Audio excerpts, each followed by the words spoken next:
जय सच्चिदानंद महाराज जी। जय सच्चिदानंद। मेरा आज का प्रश्न है कि संसारी जन कहते हैं ये ईश्वर की माया है, वो ईश्वर की माया है। आखिरकार क्या है माया?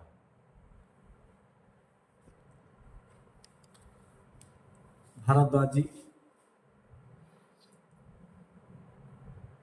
माया जो शब्द है, पहले तो हम माया शब्द का अर्थ समझें, फिर संसार किस किस रूप में माया के लिए जानता समझता है उस पर विचार करेंगे। माया जो शब्द बना है वह दो शब्दों से मिलकर बना है, माँ या। क्योंकि हमारी जो भाषाओं का आधार है, भाषाओं की जननी है, वह संस्कृत है। जितनी भी हिंदी भाषा है वह संस्कृत से ही निकली है। संस्कृत भाषा ही इसकी माँ है। तो संस्कृत में माँ माने नहीं, या माने जो, नहीं है जो। तो माया का अर्थ हुआ जो नहीं है और दिखती है, उसका नाम माया है। सारा संसार हमें दिखाई देता है, संसारी लोग इसी के लिए माया कहते हैं। वे नहीं जानते कि माया क्या है। वे इस संसार के लिए ही माया कहते हैं कि जो हमारे खेत हैं, हमारे जानवर हैं, बच्चे हैं, जो भी मुझे इन आंखों से संसार दिखाई देता है वह मेरे लिए माया है। उन्हें ऐसा लगता है कि यह संसार ही हमें दुख देता है। हम संसारियों ने विचार ही नहीं किया कि वास्तविक माया क्या है जो हमें कष्ट देती है। आपने कहा कि संसारी लोग कहते हैं ये माया है, वो माया है। क्या है माया? तो माया का सामान्य अर्थ जो है, इस संसार के लिए ही संसारी माया कहता है। तो इस संसार को हम समझें कि कितने प्रकार का संसार होता है। आज शायद हम पहली बार समझेंगे ठीक तरह से। हम जिसको माया समझते थे वह माया नहीं, माया कुछ और है। तो इसके लिए हमारे संतों ने इसके 3 विभाग किए। पहली माया के लिए कहा ईश्वर रचित संसार। जो भी मुझे अपनी इन आंखों से ये संसार दिखाई देता है या कानों से सुनाई देता है, माने इंद्रियों का जितना भी विषय है, जो भी मैं जानता समझता हूं, देखता हूं, वह सभी ईश्वर रचित माया है। हम विचार करें, क्या यह ईश्वर रचित माया किसी के लिए कष्ट देती है? जमीन है, उससे हमारी फसलें पैदा होती हैं, जीवन चलता है। पेड़ हैं, उनसे हमें फल मिलते हैं, छाया मिलती है। नदियां हैं, उनसे हमें जल मिलता है। पर्वतों से हमें औषधियां मिलती हैं। माने जो भी मुझे इन आंखों से संसार दिखाई देता है वह मेरे लिए कहाँ दुखदाई है। ईश्वर रचित जो संसार है, जिसको हम माया समझते हैं, वह माया हमें दुख नहीं देती, वह तो हमें जीवन देती है। तो पहली माया ईश्वर रचित, जो हमें कभी भी कष्ट नहीं देती, जो हमें जीवन देती है, जिससे ये संसार, सारा संसार चलता है, संसार के प्राणी इसमें जीवित रहते हैं। तो ये हमारे कल्याण के लिए है, जो ईश्वर के द्वारा बनाया गया संसार है। हम खूब विचार कर लें, खूब चिंतन कर लें, क्या संसार हमें कष्ट देता है? यदि हमारी आज तक ऐसी धारणा थी संसार हमें कष्ट देता है, तो ऐसी धारणा के लिए आप छोड़ दीजिए। दूसरी प्रकार की माया हमारे संतों ने कहा मिश्रित संसार, मिश्रित माया। मिश्रित संसार का अर्थ होता है कुछ परमात्मा का उसमें है और कुछ हमारा सहयोग है। जैसे परमात्मा की मिट्टी है, हमने उससे ईंट बना ली, हमने उससे मकान बना लिया। मिट्टी परमात्मा की है, हमने उसे एक आकार दिया, गर्म किया और उपयोग में ले लिया। कपास भगवान की थी, हमने उसका धागा बनाया और हमने वस्त्र बना लिए अपने पहनने के लिए। लोहा परमात्मा का बनाया हुआ था, हमने उससे यंत्र बना लिए अपने जीवन को माने अच्छा बनाने के लिए। अपने जीवन में सहयोगी बना लिया हमने परमात्मा की वस्तुओं को, थोड़ा सा निखार दिया, थोड़ी अपनी मोहर लगाकर उन पर। तो मेरे देखे ये मिश्रित संसार भी कहीं दुख नहीं देता। कितने सारे साधन हमारे पास आज हैं, तो वे परमात्मा का उनमें मैटर है, हमने उनमें कुछ सुधार किया। जैसे ये हम इस मोबाइल से ही हम इस समय ये वीडियो बना रहे हैं, इसमें तत्व परमात्मा का है, लेकिन आदमी का दिमाग इसमें लगा तो ये उपयोगी हो गया। एक जगह बैठकर ही हम लाखों लोगों तक अपनी बात के लिए पहुंचा सकते हैं। नहीं तो किसी के शब्द सामान्य रूप से कितने लोगों तक पहुंच सकते हैं? 2, 4, 6, 8, 10 लोगों के पास माइक लगा लें तो हम हजारों लोगों तक अपनी बात पहुंचा पाते हैं, और इंटरनेट के माध्यम से हम करोड़ों लोगों के पास अपनी बात पहुंचा सकते हैं, अपनी नॉलेज हम भेज सकते हैं। तो मेरे देखे ये जो मिश्रित संसार है, इसमें कुछ परमात्मा का हाथ है, कुछ हमारा हाथ है, ये भी दुख नहीं देता। ये बात अलग है कि हम मूर्खतापूर्ण परमात्मा की सृष्टि का गलत तरह से उपयोग कर लें, हम परमाणु बम बना लें, हम बंदूक बना लें, तलवार बना लें, ये हमारे उपयोग की बात है।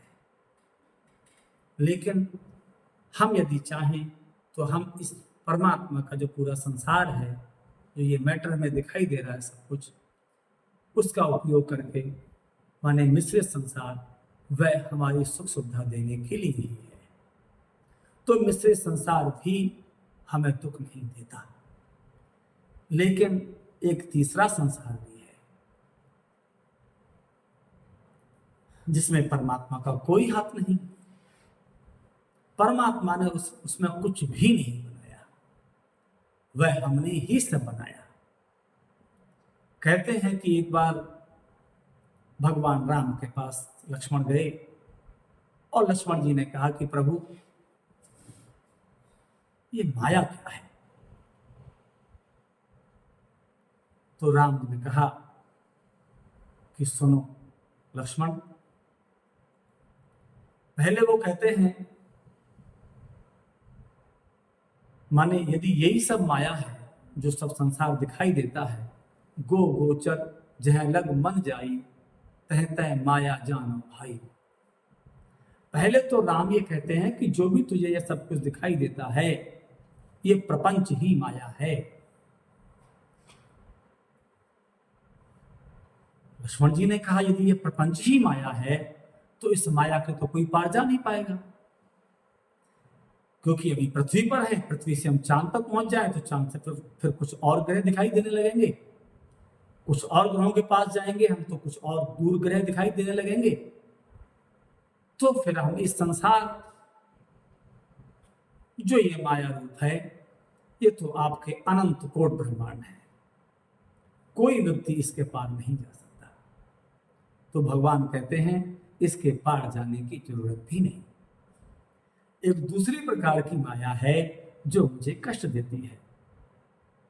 तो भगवान राम लक्ष्मण जी को समझाते हुए कहते हैं, मैं और मोर तोर ते माया, ते बस कीने जीव निकाया। मैं और मोर तोर ते माया, ते बस कीने जीव निकाया। माने जीव के लिए जो बाहर कर दिया है, अलग कर दिया है परमात्मा से, आनंद से, सुख से, वो किसने अलग किया है? मैं और मोर दो ते माया। संसार की माया ने कोई समस्या पैदा नहीं की, मिश्र संसार में भी कोई समस्या पैदा नहीं की, लेकिन तीसरी प्रकार की माया भगवान राम लक्ष्मण से कहते हैं कि इसमें मेरा कोई हाथ नहीं, ये मनुष्य ने अपने आप ही बनाया, इसमें मेरा कोई हाथ नहीं। तो क्या? मैं और मोर तोड़ते माया, मैं, मेरा और तेरा, ये जो बनाया है ये व्यक्ति ने ही बनाया है। मैं से क्या अर्थ है? मैं कौन है? तो मैं यथार्थ में तो, क्योंकि रामायण में एक जगह और भी कहा गया है, ईश्वर अंश जीव अविनाशी, चेतन अमल सहज सुख राशि। कि जो जीव है वह ईश्वर का अंश है। जीवो ब्रह्म है व ना परा, जीव ब्रह्म से अलग नहीं, उसका ही अंश है। लेकिन जीव अपने आप को, प्राणी अपने आप के लिए भगवान का नाम अंश न जानकर अपने आप के लिए कुछ और ही जानता है। क्या जानता है? वह मैं के साथ जोड़ता है, मैं के साथ कई से चीजें जोड़ लेता है जिसके कारण वो तो भोगता है। जैसे मैं अपने आप में अकेला हूं, लेकिन मैं अपने नाम के साथ, मैं अपने साथ बहुत सारी चीजें जोड़ लेता हूं, वो मैं नहीं हूं। जैसे जन्म हुआ, मैं इस संसार में आया, मैं एक ही था, लेकिन जैसे ही मेरा जन्म हुआ तो मेरी मां ने मुझे देखा, मुझे बेटा बना दिया। मैं बेटा उसका नहीं हूं, मैं उसके रास्ते से आया हूं, उससे मैं गुजरा हूं। कोई किसी से होकर गुजर जाए इससे बेटा नहीं हो जाता। मेरा एक घर है, मान लीजिए मेरे घर में दोनों तरफ गेट लगे हुए हैं, एक आदमी इधर से आए और इधर के लिए निकल जाए, इसका मतलब ये नहीं हो गया कि वह घर का हो गया। कोई भी बालक अपनी मां से पहले भी है,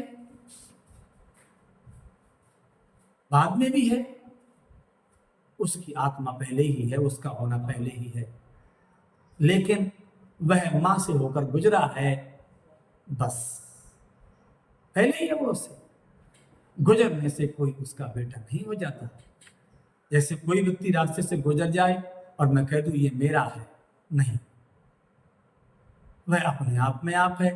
तो पहली मोहर मेरी मां ने मुझ पर लगा दी, मुझे बेटा कह दिया। अब कोई चाची आती है, वो भतीजा कह देती है, दादी आती है, वह मुझे पोता कह देती है, एक और स्त्री मेरे पिता की बहन आती है, वो मुझे कुछ कह देती है। ऐसे ही बहुत से लोग आते जाते रहते हैं और मुझे एक एक चीज मुझ पर डालते रहते हैं। यही माया है।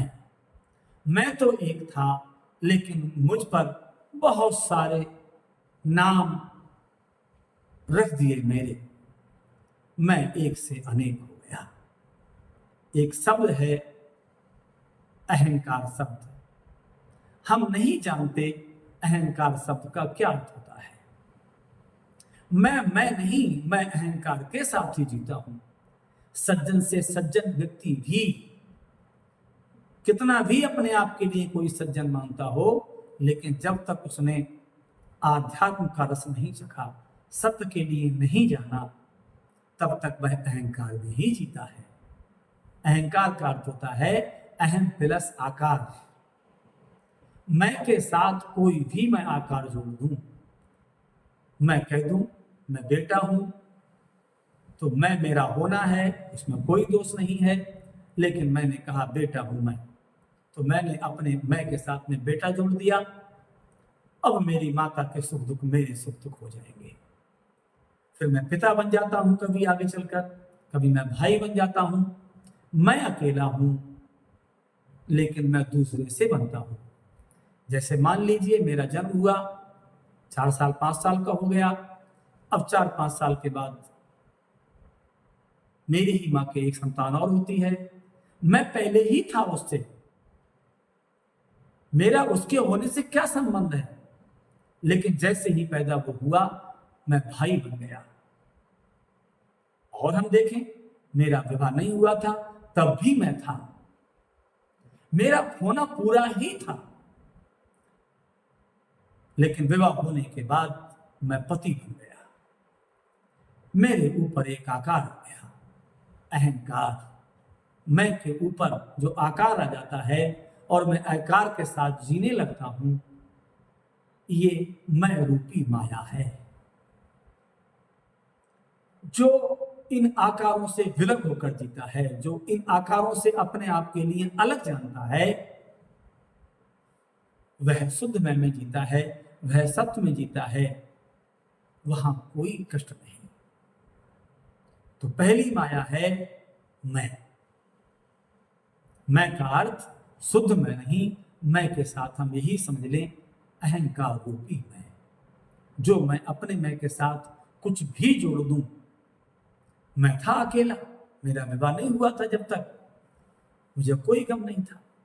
लेकिन जैसे ही मैंने धारण किया, पति बना मैं, तो पत्नी की जरा सी भी कहीं खरोंच होती है, कोई समस्या आती है, तो मुझे दुख होता है। मैं ये नहीं कह रहा कि मैं पत्नी का ध्यान ना रखूं, बिल्कुल ध्यान रखेंगे हम उसका, कोई बात नहीं। लेकिन यदि मैं अपने अंदर पति बन जाता हूं और मैं उसके सुख में सुखी, उसको दुख में दुखी हो जाता हूं, तो मैं केवल ये कहना चाहता हूं, ये आपने जो माना है अपने अंदर अपने आप के लिए पति, वो ही कष्ट भोगता है। यदि आपने वो स्वीकार न किया होता तो आप कष्ट न भोगते। तो आप कहें इस कष्ट से मुक्त कैसे होंगे आप? तो बिल्कुल आप इस कष्ट से मुक्त हो सकते हैं। कैसे मुक्त हो सकते हैं? जैसे आपने सभी ने नाटक देखे होंगे। हम इस संसार को नाटक रूप से लें। जैसे नाटक में रामलीला हो रही है, वहां राम है, सीता भी है। सीता जी खो गई हैं, राम वहां पर, हे खग हे मृग मधुकर श्रेणी, तुम देखी सीता मृग नैनी। असलियत में मैं नहीं कह रहा हूं राम रोए होंगे, नहीं रोए होंगे, उनकी आंखों में आंसू आए होंगे, नहीं आए होंगे, उन्होंने पशु पक्षियों से पूछा होगा, नहीं पूछा होगा। लेकिन जो नाटक में पात्र बनता है, वह रोता है, बिलखता है, अपनी पत्नी के लिए रोता है, पूरा गोल करता है रोने का। लेकिन अंदर से वह बिल्कुल भी नहीं रो रहा। वह जानता है मैं कुछ और हूं, मेरा नाम श्यामलाल मोहनलाल है कोई, मैं राम का पात्र कर रहा हूं। पात्र बड़ी ईमानदारी से करता है, वो रोता है। ऐसे ही मैं इस संसार में कुछ भी बनूं, लेकिन मैं अपने अंदर ये जानता रहूं, ये मेरे पात्र हैं। मैं कभी पिता बनता हूं, कभी पुत्र बनता हूं, कभी पति बनता हूं। स्त्रियां कभी मां बनती हैं, पुत्री बनती हैं, बहन बनती हैं। अंदर से वो जानती रहें कि मैं तो अपने आप में एक ही हूं। ये सब जितने भी मैंने अपने ऊपर नाम लाद रखे हैं, मैं हिंदू हूं, मुसलमान हूं, सिख हूं, पता नहीं मैं क्या क्या हूं, अनंत हूं। ये जो इनके साथ में मैं जीता हूं, अहंकार के साथ में मैं जीता हूं, तो मैं इन सब अहंकारों को ऐसा समझ लूं कि मुझे जीना पड़ेगा संसार में, व्यवहार में। लेकिन मैं जिस प्रकार से नाटक में व्यक्ति खूब दहाड़ता है, रोता है, हंसता है, चीखता है, सब तरह के काम करता है, लेकिन अंदर जो नाटक करने वाला होता है, वह बाहर बाहर सारे काम करता है, लेकिन अंदर से मुक्त रहता है। ऐसे ही जो ये जानता है कि मैं इस अहंकार के पीछे कुछ हूं, जो सत्य है, जो एक है, जो उसके साथ जीता है, वह इस संसार में नाटक रूप में जीता है। तो ये मैं समझूं कि ये माया है जो मैं किसी के साथ तादात्म्य कर लेता है। मैं जो मेरे अंदर है वह तो ब्रह्म ही है, वह तो ईश्वर ही है, वह ईश्वर का अंश ही है, वह तो चेतन अमल सहज सुख राशि, वह तो सुख का भंडार है, अमल है। मेरा जो होना है वह तो मल रहित है। तो मैं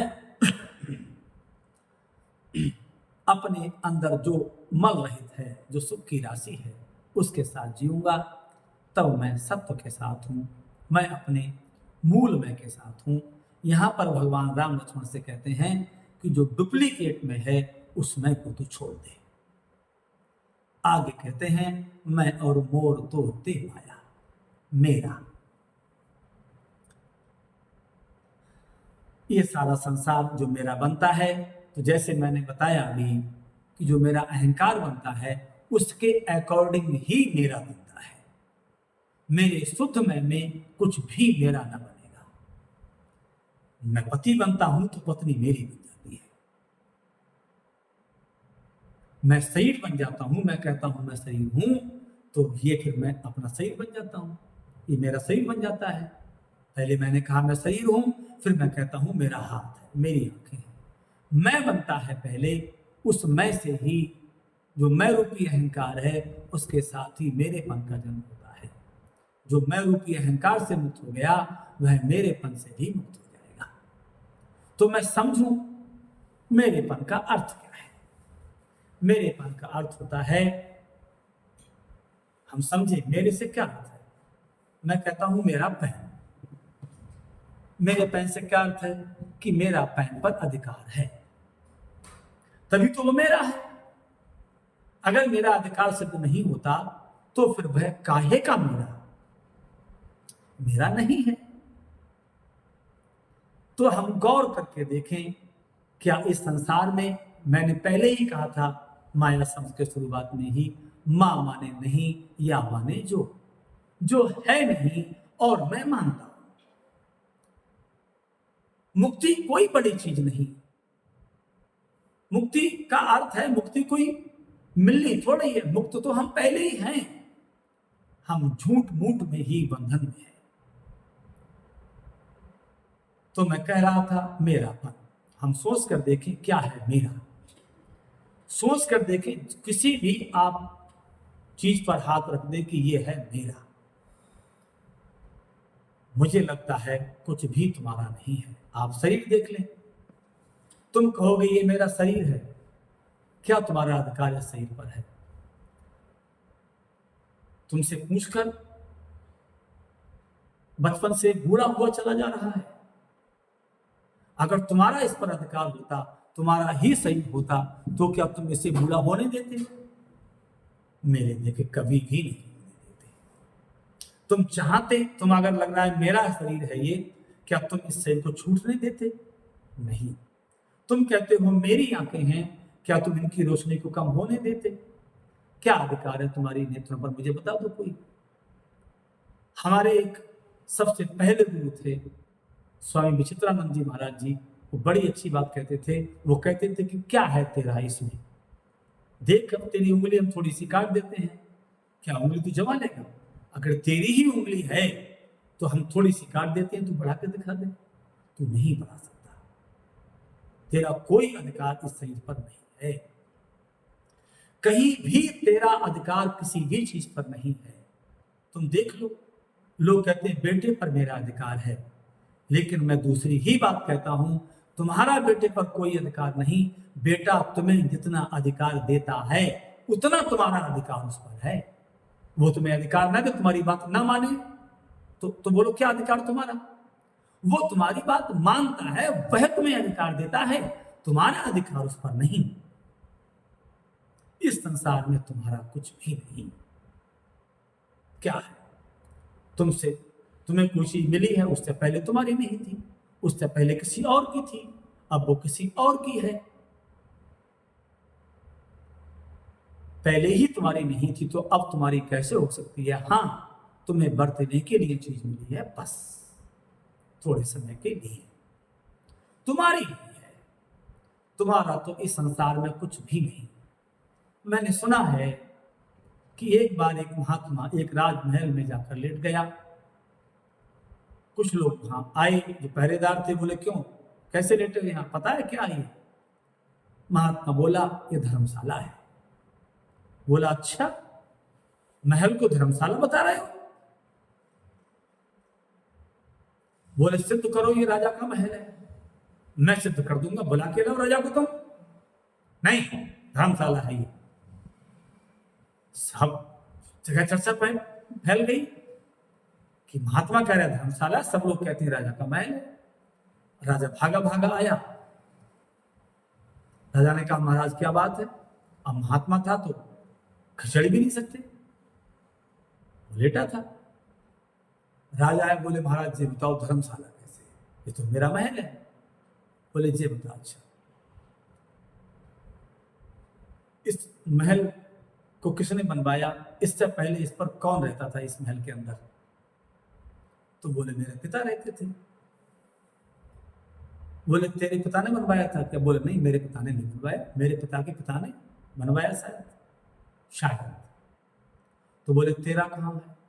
बोले तेरे पिता के पिता यहां रहे चले गए, उनका भी नहीं था, उनका होता तो वो यहां रहते। हाँ, उन्होंने इसे बरता, ठीक बात है, तेरे पिता ने भी इसे बरता, कुछ दिन इसमें रहे, क्या तेरे साथ जाएगा ये? कहते हैं राजा चक्कर काट गया। राजा समझ गया कि यह सारा संसार ही धर्मशाला है, ये संसार किसी का भी नहीं, यहां कुछ भी किसी का नहीं, ये केवल बरतने के लिए ही है। असल में यह संसार पूरा भगवान का ही है, लेकिन हम इसमें अपनेपन की मोहर लगा देते हैं, इसीलिए हम कष्ट पाते हैं। है नहीं हमारा, क्योंकि हमसे पहले ही था, लेकिन जहां जहां हमने मोहर लगा दी ये मेरा है, बस मुझे कष्ट शुरू हो जाता है। संत जो है वह कहीं मोहर नहीं लगाता, वह कहता है सब मेरा है। वो गुरु जी आते थे तो कहते थे कि जे बताओ तुम्हारा घर ये है, तुम्हारा घर ये है, तीसरे का घर ये है, चौथे का घर ये है, मेरा कोई घर नहीं, मैंने बंटवारा ही नहीं किया। मान लीजिए एक पिता के 10 बच्चे हैं, 9 ने बंटवारा कर लिया है, 10वें ने कहा कि भाई मैं बंटवारा करता ही नहीं, मेरी तुम बांटो, सब ले लो मेरी, 100 बीघे को तुम बांट लो, 9 भाई अलग अलग, मैं लेता ही नहीं। आप बताइए उस एक का उन सब के 9 में है कि नहीं? भारद्वाज जी, जो सबने जमीन बांटी है 11-11 बीघे जमीन, ऐसी कौन सी जमीन है 99 बीघे में जिसमें उसका हिस्सा नहीं, जिसने नहीं बांटी है? उसने कहा कि मैं बांटता नहीं, मेरे पिता की जमीन है तो बरतिए, लेकिन भाई मैं तो कहीं भी रुक सकता हूं। और निश्चित रूप से यदि अपनी जमीन आपने नहीं ली है तो निश्चित रूप से आप 9 भाइयों के यहाँ जाइए, वो आपको बड़े प्यार से ही माने खिलाएंगे पिलाएंगे। कहते इसने हिस्सा ही नहीं लिया अपना, जरूरत पर मांगता है, खाता पीता है बस। तो वो माने गुरु जी कहते थे कि हमारा सबके घरों में हिस्सा है, सारी सृष्टि हमारी है, तुम्हारी छोटी छोटी है, मेरी पूरी सृष्टि है। तो हमने माने थोड़ा थोड़ा अपने आप के लिए बांट लिया है, लेकिन जो संत है, जो महात्मा है, जो भक्त है, सबई भूम गोपाल की, उसकी अपनी नहीं, सब गोपाल की है, गोपाल उसका पिता है, सभी जमीन उसकी है। लेकिन हमें कष्ट क्या देता है? हमारा अपनापन। जैसे आप विचार करें, मान लीजिए मुंबई में एक बम ब्लास्ट हो गया, टीवी में खबर आई वहां 85 आदमी मर गया। तुमने कहा कोई बात नहीं, मर गए, लेकिन एक संग ख्याल आया कि अरे वहां तो हमारा बेटा, हमारा भतीजा, हमारा भांजा बंबई में रहता है, कहीं ऐसा तो नहीं है कहीं बम विस्फोट गिरा तो वह भी वहां हो। आप तत्काल फोन करते हैं, आप दुखी हो जाते हैं।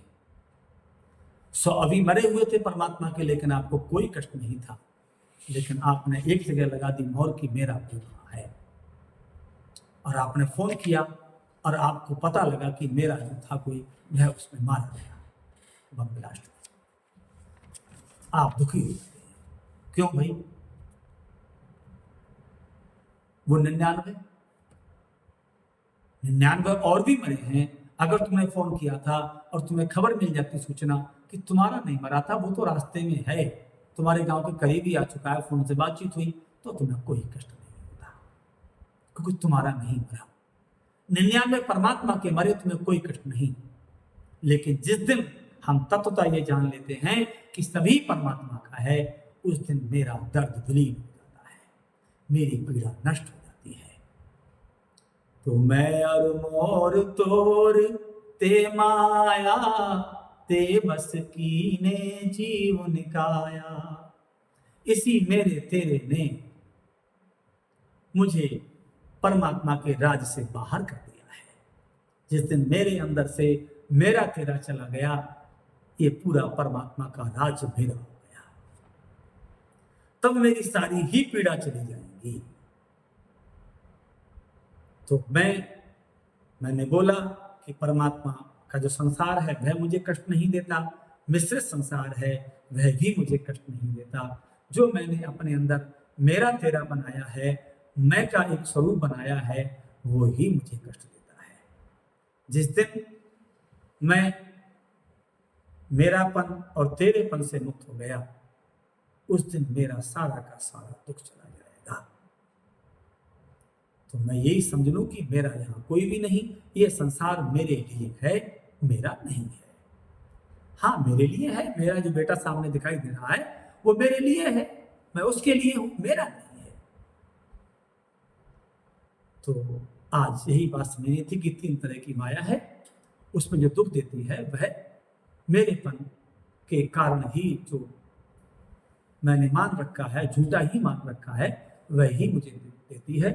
तो मैं इस पूर्ण संसार को समझूं कि यह परमात्मा का ही है, तब फिर मेरा सारा कष्ट चला जाएगा, सारा दुख चला जाएगा, ये माया मुझे दुख नहीं देगी। आज सभी मित्रों के लिए धन्यवाद, प्रणाम।